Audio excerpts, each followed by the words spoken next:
Highways. Man proposes, God disposes అంటారు. Man proposes, God disposes. అంటే మనం అనుకోవటం అంటే దేవుడు ఒకటి అనుకున్నట్టు. ఇదిగో చేయబోతున్నా, ఎఫర్ట్స్ అన్నీ పెట్టా, జరగల. ఇమీడియట్గా ఏమంటావు? ఛా, దేవుడు ఇంతేరా, ఏంట్రా ఇది, చివరిదాకా వస్తే ఈ రకంగా. అరే నోటికి అందిందిరా, నోట్లోకి వెళ్ళబోతుంటే దేవుడు ఆ రకంగా చేశాడు. అంటే దేవుడి మీదకి ఎందుకు వెళ్ళిద్ది అంటే, ఎవరిని ఏమన్నాలో తెలియదు, అన్ని ఎఫర్ట్స్ పెట్టాం, అది జరగాలి కానీ జరగట్లా. ఏంట్రా అంటే తెలియట్లా.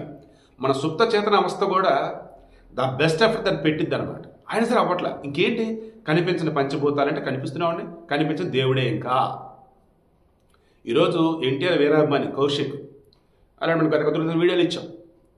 ఎన్టీఆర్ అతనికి వీడియో కాల్ చేసి పరామర్శించి అతనికి వైద్యానికి అయ్యే ఖర్చులు వచ్చేసి మన ఎన్టీఆర్ ఫ్యాన్స్ తరఫున కావచ్చు, నాకు కానీ చెప్పండి, మనం భరిద్దాము అన్నట్టుగా చెప్పున్నారు. అతను కొంత డబ్బులు ఇచ్చాడు.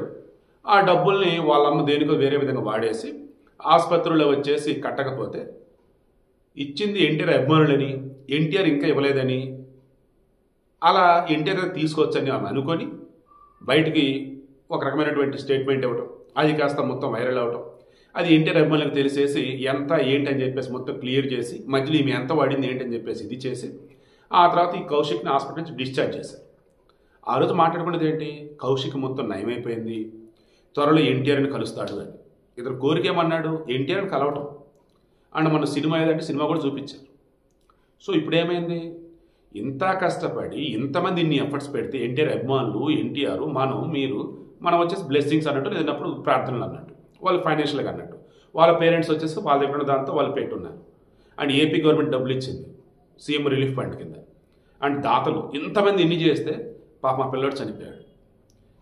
క్యాన్సర్ ఎటువంటిది అంటే మొత్తం నయమైంది అనుకుంటూ ఉంటాం, బట్ ఎక్కడ ఏదో తేడా పడతాం, ఈ రకం చనిపోతూ ఉంటారు. నేను చాలా తక్కువగా ఇటువంటి కేసులు వింటూ ఉన్నా. బట్ అతని ఆత్మకు శాంతి చేకూరాలి. అండ్ ఇక మీదట అయినా సరే హీరోలు కావచ్చు, హీరోయిన్ల మీద లేనిపోయిన అభిమానాలు దయచేసి వద్దు.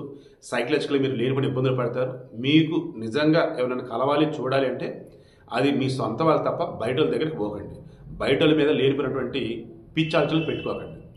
అండ్ అతను చనిపోయినటువంటి ఆ న్యూస్ తెలిసిన క్షణం ఖచ్చితంగా జూనియర్ అంటే ఖచ్చితంగా బాధపడి ఉంటాడు. అబ్బా ఏంట్రా పాపం, ఇంత కష్టపడి ఇంత చేస్తే చనిపోయాడా పాపం అని. నాకు అదే అనిపిస్తుంది, నిజంగా పాపం అనిపిస్తుంది.